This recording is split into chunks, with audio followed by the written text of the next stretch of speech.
దేవుని పేరిట అందరికీ వందనాలు. ఈరోజు మనకి వాక్య ధ్యానముగా ఆదికాండము 37వ అధ్యాయము 26వ వచనము చూద్దాం. అయితే ఇక్కడ మనం చూస్తూ వచ్చాము, మరి ఏ విధంగా యాకోబు గారి లైఫ్ ఎలా ఉందో మనం చూస్తూ వచ్చాం. ఇప్పుడు నెక్స్ట్ ఏంటంటే యాకోబు వాళ్ళ కుమారుల లైఫ్. వాళ్ళలో మనకు తెలుసు, యాకోబు కుమారులలో మనకి బాగా ఇష్టమైన వ్యక్తి, మనము మన ఆత్మీయ స్థితిలో ఒక రోల్ మోడల్గా పెట్టుకోవాలనుకుంటే కనుక మొదటిగా మనకి బైబిల్లో గుర్తొచ్చేది ఒకే ఒక వ్యక్తి, ఒక యవ్వనస్తుడు తన యొక్క యవ్వనంలో ఎవరినన్నా కానీ ఆదర్శంగా పెట్టుకోవాలి అని అనుకుంటే కనుక బైబిల్లో నుంచి మొట్టమొదటి పేరు వచ్చేది యోసేపు పేరే, జోసఫ్. అతను చేసే కార్యాలని మనకు తెలుసు. అది ఇక్కడ స్టోరీ ఏంటంటే, యోసేపు మరి చిన్నవాడు కాబట్టి వాళ్ళ నాన్నకి చాలా ఇష్టంగా ఉండేవాడు యాకోబుకి. రెండోది ఏంటంటే, మరి యోసేపు మరి ఎక్కువ శాతము మరి వాళ్ళ నాన్నతో గడిపేవాడు కాబట్టి వాళ్ళ నాన్నకి యోసేపు అంటే చాలా ఇష్టము. అందుకని చెప్పేసి యోసేపుకి కావాల్సిన కొత్త బట్టలు తీసుకొస్తూ ఉండేవాడు. ఇక్కడ మనము ఈ యొక్క అధ్యాయం స్టార్టింగ్లో కనుక చదివితే కనుక మనకి 3 చోట్ల ఈ యొక్క యోసేపు తనకొచ్చిన కలల్ని వాళ్ళ అన్నలకి చెప్పడం వల్ల వాళ్ళ అన్నలకి కోపం వస్తూ ఉంటుంది. అయితే ఇక్కడ అర్థం చేసుకోవాల్సిందంటే, మొదటిగానేమో తన తండ్రి అతనికి మరి యోసేపుకి మంచిగా బట్టలు ఇస్తాడని వాళ్ళ అన్నలందరికీ కోపం కలిగిందంట.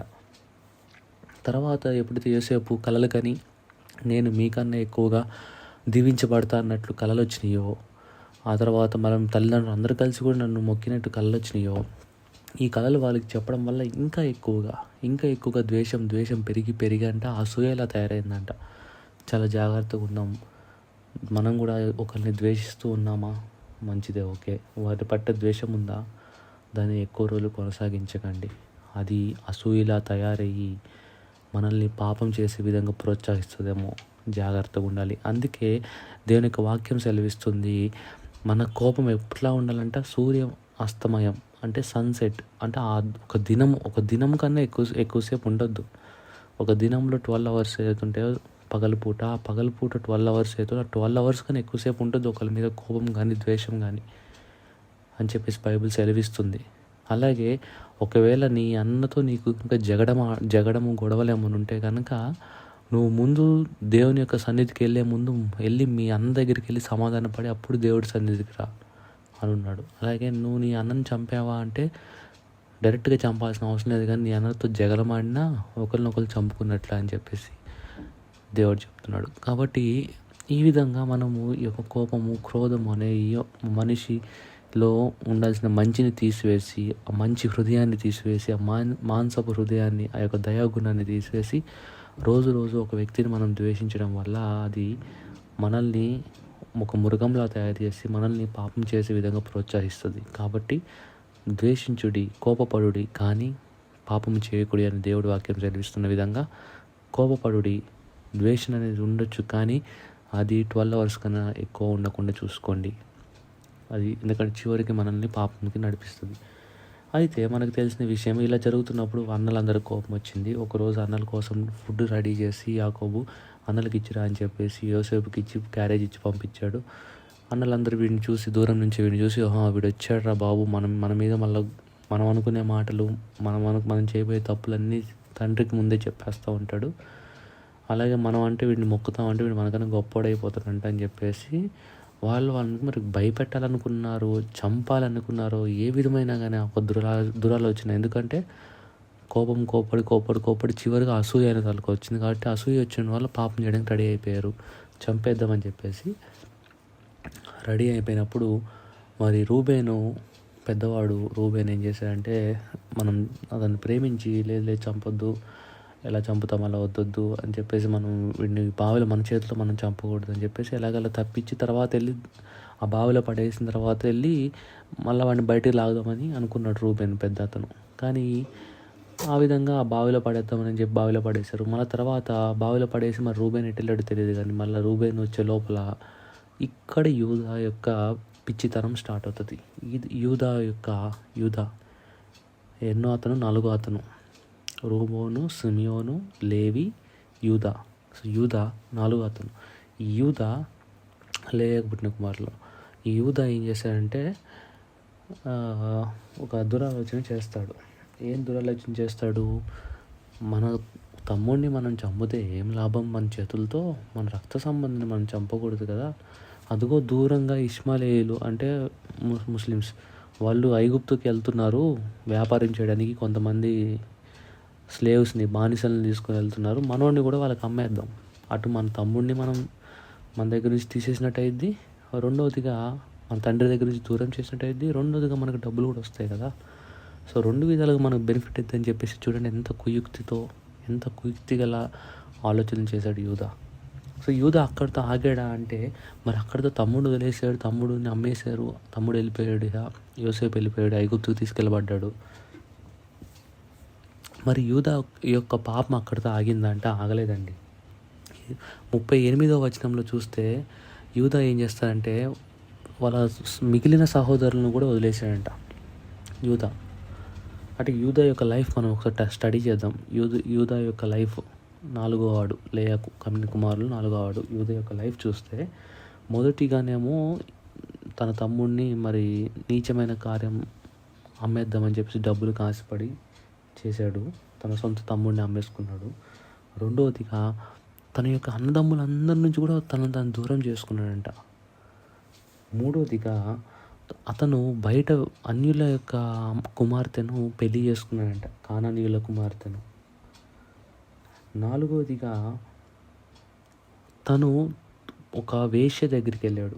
38-18 తన కోడలే వేశ్యలాగా ఉంది. కానీ ఏదేమైనప్పటికీ తనకు ఆ వయసులో అసలు వేశ్య దగ్గరికి వెళ్ళాల్సిన అవసరం లేదు. కొడుకులు పుట్టారు. కొడుకులకి మళ్ళీ పెళ్ళిళ్ళు అయినాయి. పెద్ద కొడుకు చచ్చిపోయాడు. రెండో కొడుకుకి మళ్ళీ పెద్ద కొడుకు భార్యని ఇచ్చాడు. రెండో కొడుకు చచ్చిపోయాడు. విధవరాలుగా బతుకుతుంది ఆమె. ఈ సమయంలో అంటే మంచి వయసు కలిగి ఉన్నట్టే కదా. కొడుకు కూడా పెళ్ళికి కొడుకు వచ్చిన తర్వాత కూడా మరియు జూదా ఇంకా వేశ్యల వైపు తిరిగే ఆలోచన. అంటే ఇలాంటి కార్యం అంటే తర్వాత వాళ్ళు అదే కాకుండా ఆ యొక్క పాపం చేస్తూ పాపం కొరకు తనకున్న అధికారాన్ని, ఆ స్టాంపుని, ఆ కర్రను కూడా ఇచ్చేయడానికి రెడీ అయ్యాడు. అంటే ఇక్కడ మనం అర్థం చేసుకోవాల్సింది ఏంటంటే పాపం అనేది చూడండి ఏ విధంగా ఉందో. మరి మన లైఫ్లో కూడా మన కుటుంబ లైఫ్లో కూడా మనం జాగ్రత్తగా అబ్జర్వ్ చేయాలి. అనవసరమైన డబ్బు వెనుక ఆశపడుతున్నాడా యూదాలాగా? తనకున్నది కూడా అమ్ముకోవడానికి రెడీ అయ్యాడా? తనకున్న సొంత రిలేషన్స్ కూడా అమ్ముకొని డబ్బు వెనుక పడుతున్నాడా? అది సాతాను యొక్క సాదృశ్యం. సో సాతాను పట్టబోతుందని అర్థం.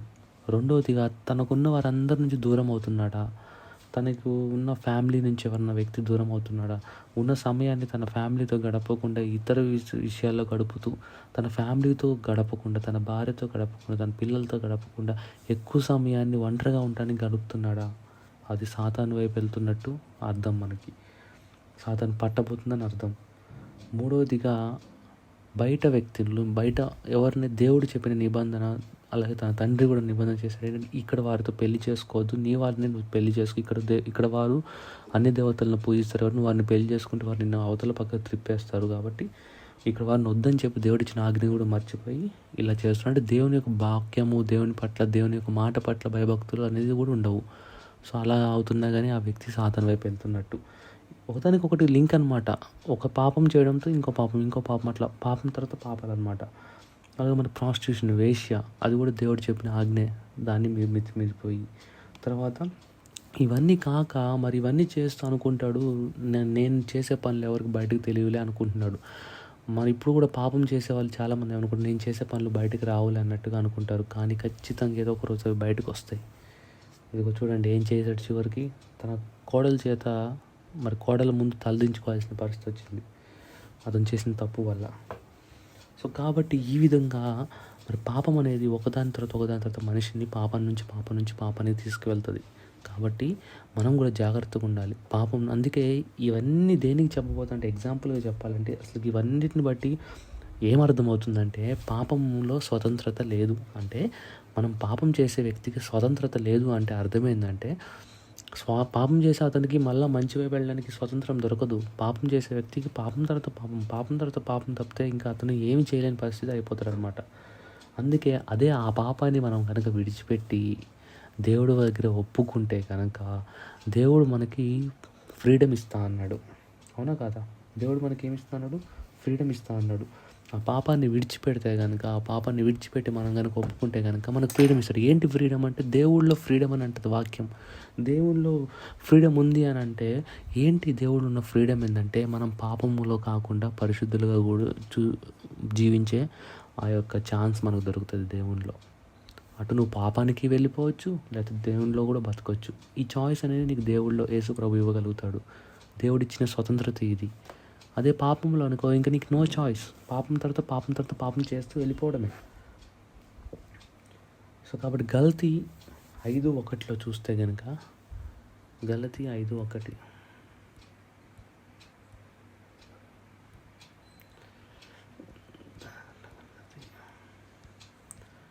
గలతీ 5:1 ఈ స్వాతంత్ర్యము అనుగ్రహించి క్రీస్తు మనలను స్వతంత్రులుగా చేసి ఉన్నాడు కాబట్టి మీరు స్థిరముగా నిలిచి మరలా దాస్యమను కాడి క్రిందకి చిక్కుకొనకొడి. దేవుడి యొక్క పాపం నుంచి మనల్ని బయటకు తీసుకొచ్చాడు కాబట్టి మళ్ళా పాపం యొక్క రూల్ కిందకి మీరు వెళ్ళబాకండి, పాపం కిందకి మీరు వెళ్ళబాకండి అని చెప్తున్నాడు. దేవుడిచ్చిన ఫ్రీడమ్ ఏంటంటే, నువ్వు మళ్ళీ పాపానికి వెళ్ళొచ్చు, లేకపోతే నువ్వు మళ్ళీ దేవుడిని ఎదుగుతూ ముందుకు వెళ్ళొచ్చు. సో ఇక్కడ ఏమంటున్నా అంటే, నీకు ఇక్కడ ఫ్రీడమ్ ఇవ్వబడింది కాబట్టి ఈ ఫ్రీడాన్ని నువ్వు మళ్ళీ పాపం వైపు వెళ్ళడానికి వాడుకోబాకు. ఎలా? దావీదు మహారాజు ఒకసారి పాపం చేసిన తర్వాత ఎంత పశ్చాత్తాపడ్డాడు, మళ్ళీ తన జీవితంలో పాపం చేయకుండా ఉన్నాడు.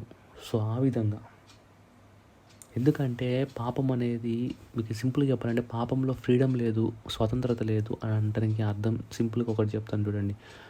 లిఫ్ట్కను మెట్లుకున్న తేడా అదే. లిఫ్ట్ అనేది మనకు మంచి సౌకర్యం. కింద నుంచి గ్రౌండ్ ఫ్లోర్ నుంచి ఫస్ట్ ఫ్లోర్, సెకండ్ ఫ్లోర్, ఎన్ని ఫ్లోర్లు అయినా కానీ స్పీడ్గా వెళ్ళిపోవచ్చు, చక్కగా వెళ్ళిపోవచ్చు. వన్స్ పైకి నొక్కేమంటే మళ్ళీ కిందకి రాము. మళ్ళీ పైకి వెళ్ళి ఆ పాయింట్ దగ్గరికి వెళ్ళిన తర్వాత మళ్ళీ కిందకి రాగలుగుతాం. మధ్యలో కిందకి రావాలంటే రాగలుగుతావా? రాలేము. కానీ దేవుని యొక్క కృప, దేవుడు యేసయ్యలో స్వాతంత్రం అంటే ఏంటంటే మెట్లు లాంటివి. నువ్వు పైకి ఎక్కువ కిందకు దిగు, కొంచెం కష్టంగా ఉంటుంది. పైకి ఎక్కడానికి కింద దిగడానికి కష్టం అనిపిస్తుంది, నొప్పి అనిపిస్తుంది, టైం పడుతుంది. కానీ స్వతంత్రత అనేది నీకు ఉంటుంది. చెడు నుంచి మంచికి, చెడు వైపు పైకి ప్రయాణించకుండా దిగి కిందకి రావడానికి, పైకి ఎక్కడానికి, నీకు ఆ యొక్క చెడు నుంచి దూరంగా వెళ్ళిపోవడానికి నీకు ఛాన్స్ ఉంటుంది మెట్ల మీద. కానీ ఆ యొక్క లిఫ్ట్లో ఆ ఛాన్స్ ఏమి ఉండదు. వన్స్ నువ్వు బటన్ నొక్కావంటే అది వెళ్తానే ఉంటుంది. సో కాబట్టి ఇదే పాపానికను స్వాతంత్రతకి ఉన్న తేడా. కాబట్టి ఈ యొక్క దినం మరి యొక్క యూదా యొక్క లైఫ్ నుంచి మనం నేర్చుకునే పాఠం ఏంటంటే, పాపం అనేది మనము స్వతంత్రులుగా ఉండనివ్వదు. పాపంలో మనకి స్వతంత్రత లేదు. సో మత్తయి సువార్త 12:43-45 చెప్తుంది, ఒక మనిషికి అంటే ఆ దెయ్యం పట్టి ఆ దెయ్యం వదిలించిన తర్వాత అంటే మళ్ళీ ఆ దెయ్యం ఎక్కడికి వెళ్ళలేక మళ్ళీ తిరిగి వచ్చి, నేను ఎక్కడి నుంచి వచ్చినా అక్కడ ఆ వ్యక్తి హృదయం ఎలా ఉందని వెళ్ళి చూసినప్పుడు మళ్ళీ ఆ యొక్క వ్యక్తి మళ్ళీ పాపం చేస్తున్నాడు అనుకో, ఇంకా 7 దెయ్యాలను తీసుకొని వచ్చి ఆ వ్యక్తిని పట్టి పీడిస్తాయంట. కాబట్టి ఆ విధంగా పాపంని వదిలేసిన తర్వాత మళ్ళీ పాపం వైపు వెళ్తున్నామా, జాగ్రత్తగా ఉండాలి. ఇంకా ఎన్నడూ మళ్ళీ ఇంకా దేవుని వైపు తిరగలేని పరిస్థితి వచ్చేస్తుంది. ఎందుకంటే దేవుని యొక్క వాక్యం సెలవిస్తుంది, ఒకడు దేవుణ్ణి రుచి చూచి మళ్ళా వెళ్ళి తిరిగి పాపం చేసిన వాడు మళ్ళా దేవుళ్ళు తిరిగి కట్టబడటం అసాధ్యం అని చెప్పి దేవుని వాక్యం చెప్తుంది. చాలా కష్టమైన పని అని చెప్తుంది. ఒకసారి దేవుని యొక్క ప్రేమను రుచి చూచి పాపాన్ని విడిచిపెట్టిన వాడు మళ్ళా వెళ్ళి పాపం చేస్తే కనుక వాడు మళ్ళీ దేవుళ్ళ కట్టబడటం చాలా కష్టం అని చెప్తుంది వాక్యం. సో అలా మనం ఉండొద్దు. సౌలు లాగా ఉండొద్దు. సౌలు ఇలానే ఉన్నాడు, పాపం చేశాడు, తెలిసాడు, దేవుడు నేను పాపం చేస్తున్నాను తెలిసినా కానీ ఇంకా పాపం చేస్తానన్నాడు. దేవుని యొక్క ఆత్మ వదిలిపోయిందని కూడా తనకు తెలియదు. పాపం మీద పాపం చేస్తూ ఉన్నాడు. చివరికి తనను తాను చంపుకోవాల్సిన పరిస్థితి. ఎంత ఘోరం! సూసైడ్గా చచ్చిపోయాడు. అలా యూదా ఇస్కరియోతు కూడా పాపం చేశాడు. దేవుని దగ్గరికి వచ్చి ఒప్పుకున్నట్లయితే బాగుండేది. మారు మనసు పొంది, అయ్యో నీ కొరకు నేను తప్పు చేశాను ప్రాయశ్చిత్తం పడితే బాగుండేది. కానీ మళ్ళా పాపము, ఆ యొక్క పట్టిన పాపంని దేవుడి దగ్గరికి వచ్చి విడిచిపెట్టి ఒప్పుకునే యొక్క ధైర్యం లేక ఊరేసుకొని చచ్చిపోయాడు. కాబట్టి అందుకే పాపంలో మనకు స్వతంత్రత అనేది ఉండదు. వన్స్ ఒక పాపం చేస్తున్నాం అంటే ఇంకో పాపానికి లాక్కెళ్తూ ఉంటుంది. అందుకే దేవుడి దగ్గరికి వద్దాం, దేవుడి దగ్గర ఒప్పుకుందాం, దేవుళ్ళు ఉన్న స్వతంత్రతను వాడుకొని దేవుళ్ళు ఇంకా ఎక్కువగా బలపడదాం. కానీ మళ్ళీ ఆ స్వతంత్రతను యూజ్ చేసుకొని మళ్ళీ పాపం వైపు అడుగులు వేయొద్దు. దేవుడు ఈ యొక్క చిన్న వాక్యాన్ని దీవించును గాక. ఆమేన్.